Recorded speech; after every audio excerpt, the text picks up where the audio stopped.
All right, we are going to do continuing section 1.1. We should finish it today. Everybody's listening to me? I've started? Thank you. All right. Luckily, I didn't call your name out for all the world to hear, so Kylie. All right. So we finished with example 4 on Monday, so let's go to example 5. Example 5. All right, ready to write this down? Anybody have their book open? Josh, you got it open. Check to make sure I write this down right, because I wrote all over my notes and I canceled stuff out, and I'm trying to see what I had originally. Plus 7 x minus 1 x minus 2. Okay. All right, so that's what it looks like right here. Remember what I just said on that other example that we just finished doing? I said that we're going to be doing some ones that are going to be a little bit more difficult, but you still just find the common denominator, multiply everything by that common denominator. Remember that? Yeah, I just said it a couple minutes ago. So this is one of those problems, right, where it's the same idea. Remember you had that 2, the 4, and the x. Found the common denominator, multiplied everything by 4x. It's the same thing, except it's just a little bit more complicated, just a little bit. Let's change colors so we can see the difference. All right, so let's look what we have. Now, we've already talked about how to find the least common multiple with stuff like this. We did this earlier in one of the review sections. Okay, so we have an x minus 2, we have an x minus 1, and we have an x minus 1, x minus 2. So you should be able to, I wouldn't put money on it, but you should be able to figure out what your least common multiple is just by looking at this stuff. What is it? Is it just x minus 1? It's half of it. X minus 1 times x minus 2. That's your least common multiple. Okay? That's your least common multiple. Christian, you with me? If you need to stand up, stand up. That's fine. Okay, but you can't be dozing off. That's not good. All right, let's move this down here a little bit so I have a little bit more room. All right, so what I want to do is multiply everything by this, x minus 1 times x minus 2. So let's do it right here. X minus 1, x minus 2. It's going to get a little messy. Now, I'm sorry. Yeah, that's right. That's right. So then I'm going to multiply this by the same exact thing. Multiply everything by x minus 1, x minus 2. And I'm going to multiply this by x minus 1, x minus 2. Can you do that? By the rules, the laws of mathematics? Absolutely, because whatever you do to one side, you do to the other side, okay? If you do something to one thing, you can do it to everything, as long as you do it to everything, right? So you're allowed to do this, sure enough. And why did we do this? Why in the world did we make such a mess of this? Because we want to cancel out the denominators, okay? So I'll tell you what, I'll keep this green. So watch what happens. I got a 3. Don't distribute, by all means. Do not take that 3 and then multiply all that stuff together. All right. The whole reason we did this is so we could cancel stuff out. So this x minus 2 cancels out with this x minus 2. Well, that was nice, right? And now I'm just left with a 3 and then an x minus 1. What about right here? I got an x minus 1 on the bottom. Well, that cancels out with this x minus 1. See how nice that is? Now, look at this. This is even better, isn't it? This x minus 1, x minus 2 can cancel out with this x minus 1, x minus 2. So all of that cancels with all of that. Now, it looks like a mess right now, but let's change colors. Once we work this out, then it's real nice. So I got a 3 times x minus 1. If you wanted to do that in your head, you could, but I'm going to write it down just since I'm teaching it for the first time. I'm going to write it like this. Is there anything else over here on the left-hand side? No, because the x minus 2 is canceled. All I had was a 3 and an x minus 1. Right here, look what canceled out the x minus 1. I got a 1 times x minus 2, so what is that? It's just x minus 2. See that? It's just a 1 times this. Over here, we had a 3, so I stuck the 3 here. Here we had a 1. Do I really need to put the 1 and then a parentheses? No, of course not. Not if I'm multiplying by 1. What about this mess over here? What's this going to be? Just a 7. Wow. Isn't that nice? Got rid of all that junk. Okay, made something that looked really difficult into something that looks definitely like something we can do now. So now, first thing we're going to do, I'm going to go through this quickly. We go 3x minus 3. Let's add some like terms over here. That'll give us a plus 5. And then let's get x on the same side. So subtract an x. You could have done that in your head, but I'll show you the steps. 2x equals, let's add a 3 to both sides. And that cancels, that's an 8. Divide by 2, x equals 4. That's a 4. Let's try to write that a little bit better. There we go. That's it. So definitely the hard part of that was just that first step, right? Multiplying everything by the common denominator or the least common multiple. You got to know how to find the least common multiple with that stuff. If you don't, I can't teach that to you right now. We've already had that lesson. We've been quizzed over it. Might even had it on a test. So that's up to you to know how to find the least common multiple. Go back, watch one of the videos if you need to. All right. We good with this? Let's do another one that's very similar to it. Let's try this yellow-orange kind of color. All right, that was example 5. This one is example 6. It's supposed to be an E, X. All right. Oh, by the way, I didn't write that down, but all these say solve. Okay? All right, let's see what we got. We got 3x over x minus 1 plus 2. It's just plain old 2, right? I got a little scribble in my notes, so. And that's equal to 3 over x minus 1. Double check, make sure that's okay, good. Well, basically, just like we did in the last problem, this is actually a little easier, to tell you the truth. I think it is. You tell me if it is or not. We got to look at the common denominator, or look at the denominators. What would the common denominator be with an x minus 1 and an x minus 1? It's just x minus 1. Okay? With me? You taking down notes? You got anything on your desk at all? Yo, you're just sitting there with nothing on your desk? Look around. Look around. I just want you to look around. I see every single person in here except for you. You can't do that. Does somebody have a sheet of paper he can borrow? Okay, Justin will give you a sheet of paper. Do you have a pencil? You don't have a pencil either? Oh, you have it? Okay. Oh, I couldn't hear you. All right, write this down. My goodness. All right. Settle down. That just, I don't know, man. That just does something to me. That just eats me up inside, seeing somebody not taking notes. My goodness. All right, let's do this. We said already that x minus 1 is our common denominator, our least common multiple, so let's multiply everything by x minus 1. So we're going to multiply this by x minus 1. We're going to multiply this by x minus 1. All right, let's see what happens. Everybody's okay with that part, right?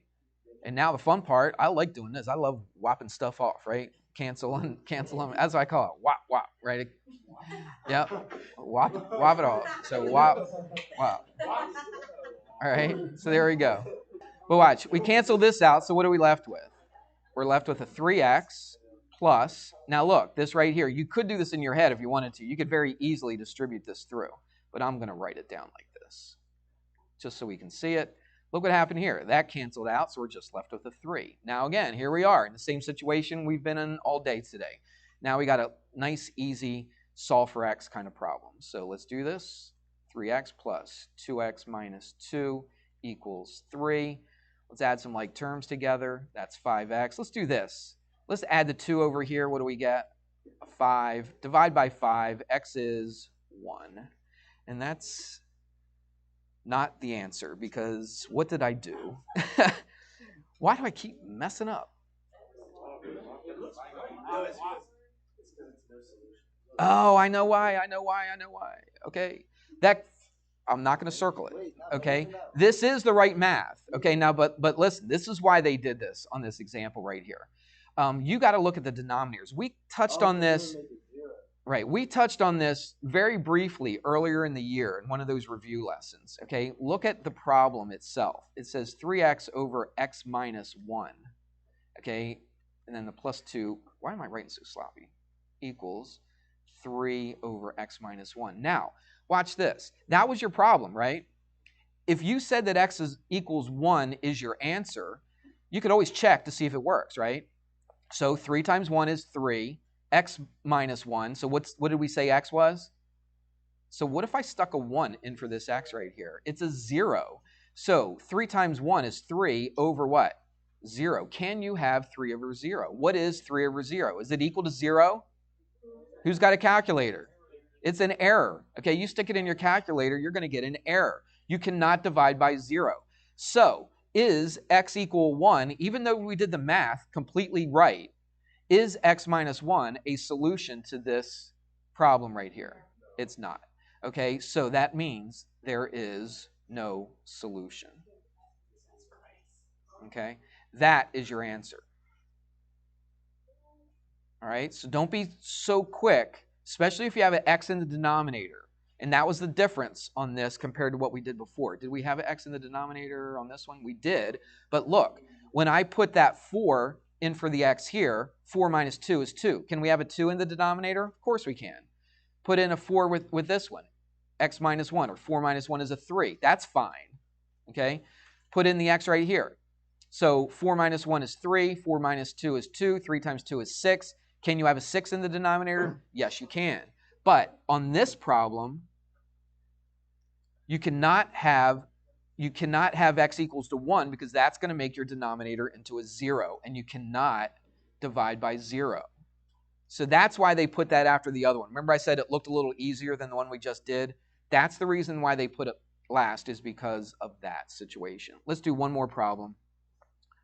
On this next problem, I'm just showing you just to show you. I'm not going to put this on a quiz or a test, all right? But, so I lived in Australia for a couple years. And when I lived in Australia in 1973, 74. So that was a long time ago. They were just in the process, when I was leaving, to convert from the English system, right, or the imperial system, some people call it, to the metric system, all right? That was in 73 and 74, around that time. Of course, we in America haven't done that. We've done it on some things, like you go to, you know what a liter is, right? You know what a 2 liter is, or you get a 1 liter bottle or something like that. So we know some of that stuff. But temperature, we still don't. Now, Ronnie, in Canada, everything is in Celsius. Would you agree? Yeah. They hardly ever talk about Fahrenheit, right? Right. So she doesn't know Fahrenheit, but us as Americans, we probably don't know Celsius very well. We know what's 2? We know 2 Celsius degrees really well. What are they? 0 Celsius, which is what? Which is freezing point, right? Which is what in Fahrenheit? 32 Fahrenheit. Okay, so we know that one, right? You probably knew that one too, didn't you? Okay, what about anybody else in here? In Egypt, they probably use this metric system too, don't they? But you grew up here though, didn't you? So you probably know Fahrenheit, more than Celsius. But in almost every single, I don't know if there's another country in this whole entire world that uses Fahrenheit except for the U.S. I don't know. We're stubborn. I don't know. Maybe that's a good thing, a bad thing. I don't know. But we know some Celsius. What's the other Celsius that we know? We know the freezing point of water. We also know the boiling point of water, which is what? 100 Celsius. Isn't that a lot easier? Freezing, this is water, by the way, okay? So freezing is 0, and boiling is 100. But in the English system, it's 32, and what's the boiling point of water? It's 212, all right? 212, not a weird number? 32 and 212, it's weird, okay? So a lot of times we have to convert. Now, you got your phone, you can just talk into your phone, right, and ask Siri or Google it or whatever. What is the temperature of whatever, like today. What's it? Oh, my internet's out right now. I don't know. What do you think it is today? Like 60-something? Let me see. I'm taking way too long on this. It's 59 degrees. Okay. With the phone that you're not supposed to be checking, right? 64 I've got. Okay, so it's 64 degrees, what? Fahrenheit. So what we want to do is we want to change it to what? Celsius. So I could very easily just Google it. All right. So that's what I'm going to do right now. Let's just see what it is. And 64 Fahrenheit to Celsius. And that would be 17.7 Celsius degrees, or degrees Celsius. I think in Celsius, I think if you want to be real picky, I think they say Celsius degrees instead of degrees Celsius. I don't know, in science anyway. So what's the point here? The point is that we are going to do this. Watch. I'm going to give you a formula. Everybody watch. I'm going to give you a formula. And I'm also going to give you another way that you might be able to do this in your head. All right? Now, 5/9, you're thinking, there's no way in the world I'm going to figure out what 5/9 is in my head. All right? And you might not. But let's just do this for fun, okay? Anybody have a calculator on them? So here's the formula for changing Celsius into Fahrenheit. But what we're going to do is we're going to do something a little bit different, and we're going to actually solve for Fahrenheit if you know the Celsius temperature. All right, so the next one will be good for Ronnie because she knows Celsius. So if I told her it's 64 degrees out here, well, actually, if she told me what the temperature was in Celsius and I wanted to figure out what it is in Fahrenheit, you can switch this formula around, and we're going to do that. We got enough time. So let's do this. What's our Fahrenheit temperature? 64. And then minus what? 32. And then, so it's 5/9 times, we can do this in our head. What's 64 minus 32? It's 32. How about that? Now, this doesn't really go even, but somebody give it to me. 5 times 32 and divided by 9. Nobody's doing this? You're going to make me do all the work? 17.7, right? Should be, right? 5 times 32, that's 160, divided by 9, and that is 17.78, just like it was on Google, all right? And so that would be, again, I think they put Celsius degrees. I don't know. I don't know how picky people are on that, but I'll just put that. So there you go. So today's temperature right now is 64 degrees, and that would be 17.7 degrees Celsius, all right? What I want to show you is this. I want to take this formula and then solve for F, solve for Fahrenheit. So how in the world are we going to do that? Well, we're just going to do some algebra. F minus 32. So what we're going to do is we're going to solve for Fahrenheit. Everybody with me? What do you think the first step is? Let's do some algebra. What do you want to get rid of first? You want to get rid of the 32 first? Or the 5/9 first? Remember, always get rid of what's being what? Well, actually, I can't say that. Added or subtracted. But if this parenthesis is being multiplied, look what's happening. You got this 5/9 times this. I have to get rid of the 5/9 before I can do anything inside that parentheses. All right? So how do I get rid of that 5/9 right here? Any idea?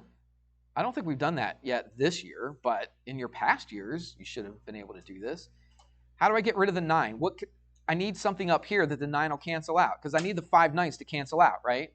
So what am I going to put up on top for that 9 to cancel out? How about a 9? You with me? Okay. What about the bottom? How am I going to get that 5 on the top cancel out? Put a 5 on the bottom, right? Am I allowed to do that? As long as I what? Do the same thing to the other side. Okay? You with me? So that cancels, that cancels. Let's see what I'm left with now. So I've got a 9/5 C. Oh, wait a minute. I lied. Oh, no, that's right. There's equals. Sorry. And so I got a 9/5 C right here. All that stuff canceled out. What am I left with over here? F minus 32. How do I get rid of that 32? Because what am I trying to solve for, by the way? I'm trying to solve for F, Fahrenheit. So how do I get rid of the 32? Add it to both sides. So that means Fahrenheit is going to equal 9/5 C plus 32. See what I did? I did the little step in my head. I just added a 32 to both sides, add a 32, and I just rewrote it. I put F on the left-hand side, I put 9/5 first, and then the plus 32 here.